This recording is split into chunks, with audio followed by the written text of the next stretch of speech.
बिस्मिल्लाहिर्रहमानिर्रहीम। अस्सलाम वालेकुम। मैं लियाकत अली मेकन और आप देख रहे हैं बॉक्सिंग लियाकत। चैनल को यूट्यूब पे सर्च करें बॉक्सिंग लियाकत और चैनल को सब्सक्राइब करें। ये आपकी मोहब्बत है।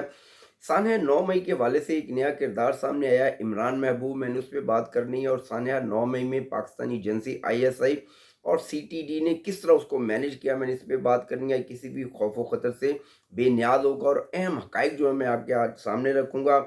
और दूसरी जो मेरा मौजू है, आज इमरान खान और शाह महमूद कुरैशी की मुलाकात के बाद पाकिस्तान में कौन सी सियासी ऐसी हलचल है जो रूनुमा होगी, और पाकिस्तान की जो सियासत है क्या वो यकसर बदल कर रख दी जाएगी या कि हो जाएगी, ये है मेरे मौजू। लेकिन सबसे पहले मोहम्मद खान भट्टी पे मैं थोड़ी सी ज़रूर बात करूंगा, जो कि चीफ सेक्रेटरी पंजाब रह चुके हैं। पंजाब के चौधरी परवेज़ इलाही के साथ उनकी 2 मुकदमात में बरीयत होने के बाद पता चला है कि उन्हें दोबारा से गिरफ्तार कर लिया गया। ये एक सिलसिला बड़ा अजीब सिलसिला है, और यही सिलसिला अगर आप जारी रखेंगे तो आवाम के अंदर मज़ीद आप जो है अपनी जो वैल्यू है, अपनी जो मामलात हैं उनको ख़राब करेंगे, और आवाम के अंदर एक खौफ और एक नफ़रत की फ़िज़ा पैदा होगी। देखें, या तो मुकदमात ऐसे कायम किए जाएँ कि उनको बरीयत ना मिले। अगर उनको बरीयत मिलती है, एक अदालत एक बाइज़्ज़त तरीके के साथ किसी भी मुलज़म को रिहा करती है, तो ये उसका बुनियादी हक़ है कि वो अपने तमाम हकूक़ और अपनी जो तमाम बातें हैं उनसे उनको आप भी बरुल ज़िम्मा कर दें। मोहम्मद खान भट्टी को अगर अदालत आलिया ने बरी किया है तो हमें कोई हक़ नहीं पहुँचता कि हम उन पर दोबारा से कोई ऐसा इल्ज़ाम लगाएँ कि जी मोहम्मद खान भट्टी ने तो बहुत ज़्यादा करप्शन किया है। अगर उन्होंने कोई करप्शन किया है तो ये साबित आपने करना था, मैंने नहीं करना था। तो मोहम्मद खान भट्टी के लिए मैं आइंदा आगे जाके फिर मज़ीद बात करूँगा, क्योंकि असल जो मेरा मुद्दा है वो बड़ा अहम मुद्दा है कि पाकिस्तानी एजेंसी और CTD ने किस तरह से 9 मई को मैनेज किया। इस पे भी मैं बात करूँगा, लेकिन उससे पहले मैं शाह महमूद कुरैशी और इमरान खान की जो आज होने वाली मुलाकात है इस पे बात करूँगा, क्योंकि वो बड़े ही अहम हक़ाइक़ हैं जो मैंने आपके सामने रखने हैं। मैं बड़ी छोटी-सी बात करके आगे बढ़ जाऊँगा। देखिए, मुझे लग रहा है कि शाह महमूद कुरैशी को ही इमरान खान अपना जानशीन बनाएँगे। चौधरी परवेज़ इलाही की बहुत ज़्यादा कोशिश है कि मुझे शायद वो अपना जानशीन बना दें, लेकिन इमरान खान चौधरी परवेज़ इलाही पर एतमाद नहीं कर रहे। अब इसकी वजह क्या है, ये तो इमरान खान जानते हैं या कि फिर चौधरी परवेज़ इलाही जानते हैं। लेकिन चौधरी परवेज़ इलाही भी एक बेहतरीन शख्सियत हैं पाकिस्तान तहरीक-ए-इंसाफ की बागडोर सँभालने के लिए। लेकिन लग भी यही रहा है कि जो इमरान खान जो है शाह महमूद कुरैशी को अपना जानशीन मुकर्रर करेंगे। और मैं जहाँ तक समझता हूँ कि जैसे भी इनको अपना जानशीन मुकर्रर कर देंगे, वो आज ऐलान कर दें, वो कल ऐलान कर दें, इमरान खान की जो मुश्किलात हैं उनमें बेपनाह इजाफ़ा हो जाएगा।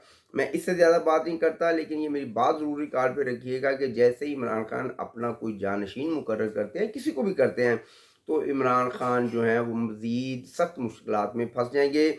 और ये एक बात की जा रही है कि क्या इमरान खान पर पाकिस्तान की जो आर्मी एक्ट, जो आर्मी की अदालतें हैं, कि आर्मी की अदालतों में इमरान खान के ऊपर मुकदमा चलाए जाएंगे। मैं भी इससे इत्तेफाक करता हूं कि मुझे नहीं लगता कि आर्मी इस तरह का रिस्क लेगी या पाकिस्तानी फ़ौज इस तरह का कोई अब रिस्क लेगी जिससे उन पर तनकीद की जाए, क्योंकि इमरान खान सानहा 9 मई को अपने घर में मौजूद थे। काफ़ी उनके लोग जो हैं वो ये कह रहे हैं कि इमरान खान की ही ये तमाम प्लानिंग थी, लेकिन उसके बावजूद मुझे भी यही लगता है कि हो सकता है कि उन पर सिविलियन अदालत के अंदर केस चलें। लेकिन एक बात कन्फर्म है कि इमरान खान के ख़िलाफ़ बड़े ही सख्त फैसले आने वाले हैं, अदालतों की तरफ से आएँ या कि मिलिट्री कोर्ट की तरफ आएँ। मैं जब उन फैसलों के बारे में सोचता हूँ तो मुझे खौफ होता है किसी की भी ज़िंदगी को लेकर, किसी की भी सियासत को लेकर। लेकिन हमारी जो भी सियासत है, हमारे जो भी मामलात हैं, वो पाकिस्तान के जो इदारे हैं उनका एहतराम जो है हम पर बिल्कुल वाजिब है और लाजिम है, और वो हमें हर हाल में करना भी चाहिए। सानहा 9 मई को पाकिस्तानी एजेंसी ISI, जो कि जिसको दुनिया की नंबर 1 एजेंसी तस्वर किया जाता है, ये मैं नहीं कहता हूँ, ये अमेरिका कहता है, जो कि एक लिस्ट जारी करता है कि पाकिस्तान की जो एजेंसी है ISI वो दुनिया की नंबर 1 एजेंसी है। और CTD का इदारा, जो कि दहशतगर्दी से निपटने के लिए एक बनाया गया है पाकिस्तान पुलिस का, वो एक इदारा है, लेकिन उसको CTD का नाम दिया गया है। उस इदारे का और पाकिस्तानी एजेंसी ISI का आखिर सानहा 9 मई को क्या किरदार था?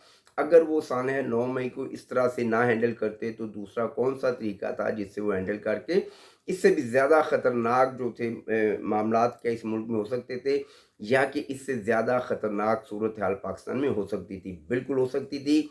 अगर पाकिस्तानी फ़ौज और पाकिस्तानी एजेंसी उस वक़्त एक बेहतरीन हिकमत अमली के ज़रिए जो उन्होंने किया ऐसा ना करते, तो पाकिस्तान इस वक़्त एक शदीद बहरान के अंदर होता। एक बड़ी खूनरेज़ी इस वक़्त पाकिस्तान में हो रही होती, और हो सकता है कि पाकिस्तान खुदा न ख़ास्ता टूट भी जाता।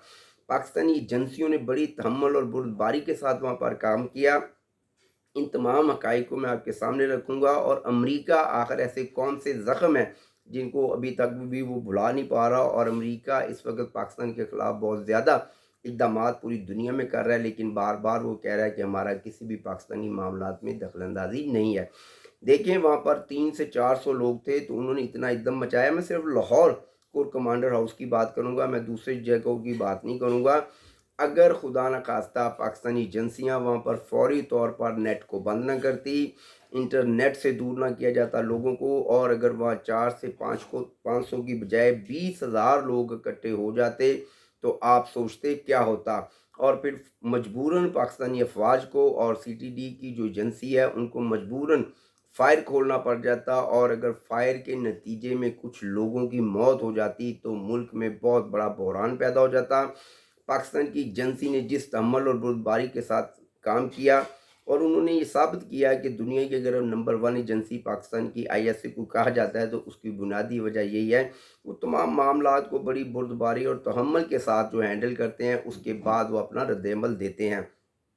और यही सब कुछ हुआ, और उसकी बुनियादी वजह आईएसआई और अमेरिका के दरमियान एक बहुत ज़्यादा एक गैप है जो आ गया हुआ है, और अमेरिका 2 बड़ी जंगें, अमेरिका ये समझता है कि वो 2 बड़ी जंगें शायद मैं जीता हूँ, लेकिन उसका सारा क्रेडिट तो पाकिस्तान की फ़ौज और पाकिस्तान की एजेंसी आईएसआई ले गई है। मैं रशिया जंग की बात कर रहा हूँ, मैं अफ़गान जंग की बात कर रहा हूँ, दुनिया ये समझती है और दुनिया को मालूम है कि इन दोनों जंगों में पाकिस्तान ही फ़ातेह रहा, और पाकिस्तान ने ही इन दोनों ममालिक को वहाँ पर शिकस्त दी। अमेरिका ये समझता है कि हमें जो शिकस्त हुई है उसमें पाकिस्तानी फ़ौज और पाकिस्तानी एजेंसी आईएसआई के हाथ है। हालांकि बिल्कुल भी ऐसा नहीं है। पाकिस्तानी फ़ौज और पाकिस्तानी एजेंसियों ने अमेरिका के ख़िलाफ़ काम नहीं किया, लेकिन अमेरिका ने भारत के साथ मिलकर पाकिस्तान के ख़िलाफ़ ज़रूर काम किया, और ये किसी भी मुल्क का बुनियादी हक़ है कि वो अपने तहफ़्फ़ुज़ के लिए एक बेहतरीन हिकमत अमली अपनाए और आगे बढ़ता रहे, और इसी तरह पाकिस्तानी फ़ौज और पाकिस्तानी एजेंसियों ने भी किया, और उसका आज रद्द-ए-अमल है कि पाकिस्तान एक पुरअमन मुल्क के तौर पर दुनिया के सामने मौजूद है। वरना जब 87 या 86 के अंदर जब रशिया वार को छेड़ा गया, वो दुनिया की एक बड़ी ख़तरनाक वार थी, और रशिया जो था वो चाहता था कि मैं किसी तरह भी गर्म पानी यानी कि ग्वादर तक आ जाऊँ, और पाकिस्तान की भी मजबूरी थी, और अमेरिका चाहता था कि किसी भी तरह से मैं रशिया के टुकड़े कर दूँ। इस वक्त जो किरदार यूक्रेन के अंदर अमेरिका कर रहा है, वही किरदार उसने अफ़गान जंग के दौरान किया, लेकिन तमाम हिकमत अमली पाकिस्तान की एजेंसियों ने बनाई, और आखिरकार रशिया को टुकड़े टुकड़े कर दिया। ये वो ज़ख़म है जिनको चाह कर भी अमेरिका भुला नहीं पा रहा, और अमेरिका ये समझता है कि मेरी तमाम तर सलाहियतों के बावजूद हमेशा जो क्रेडिट है दुनिया में वो पाकिस्तान की एजेंसी आईएसआई और पाकिस्तानी फ़ौज को दिया जाता है। तो दिया क्यों ना जाए, जब काम मैं करता हूँ तो फिर उसका क्रेडिट आपको नहीं मिलना चाहिए। मैं ये समझता हूँ कि पाकिस्तानी एजेंसियों ने बड़ा ही खूबसूरत काम किया, और इमरान महबूब जो एक नया किरदार सामने आया है सोशल मीडिया के ऊपर, बड़ा ही अफसोस होता है कि एक पाकिस्तान की सियासी जमात मुल्क के अंदर आखिर कर क्या रही है। ये वही मुल्क की जमात है जिसको पाकिस्तान की एक चंद दिन पहले पाकिस्तान की सबसे बड़ी सियासी जमात तस्वर किया जा रहा था, लेकिन आज उसकी हालत ये है कि एक रस्सी की मानद लोग एक लटके हुए हैं, और आहिस्ता आहिस्ता अपने जो हाथ हैं वो छोड़ते चले जा रहे हैं, और जहाँ तक मैं समझता हूँ वो भी एक गहरी गाई में गिरते जा रहे हैं, क्योंकि सियासी जमातों को छोड़ने वालों का कभी भी मैंने मुकद्दर जो है वो बनते नहीं देखा, लेकिन कोई सी भी सियासी जमात को इस तरह अपने पाकिस्तानी इदारों के ख़िलाफ़ बोलते भी नहीं देता। वो ज़ाहिर बात है, एक मुहब्बुल वतनी के ज़रिए पाकिस्तान की जो सियासी जमात है, पाकिस्तान तहरीक-ए-इंसाफ से अलहदगी इख्तियार कर रहे हैं, उनका वो बुनियादी हक़ भी है। मेरी बात को फॉलो करें, मेरी बात को समझें कि अगर उस वक़्त पाकिस्तानी फ़ौज इंटरनेट सर्विस बंद ना करती, और वहाँ पर 400 की बजाय कोई 15 से 20,000 लोग इकट्ठे हो जाते, तो उस वक़्त मुल्क में क्या होता।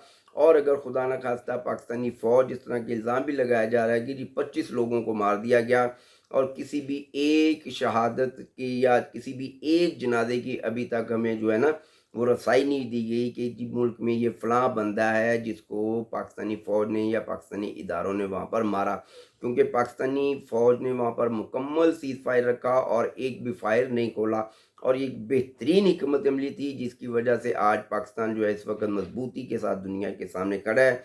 और अमेरिका को इस वक्त इस बात की बहुत ज़्यादा परेशानी है कि इतनी ज़्यादा पाबंदियों के बावजूद पाकिस्तान जो है सर्वाइव कर रहा है, और पाकिस्तान इंशाल्लाह सर्वाइव भी करेगा। بڑی اہم خبریں ہیں خان صاحب کے حوالے سے اور مسلم لیگ نون کے مستقبل کے حوالے سے جو میں کل انشاءاللہ آپ کے ساتھ شیئر کروں گا۔ میری بات سمجھ آئے تو میری بات کو شیئر کریں۔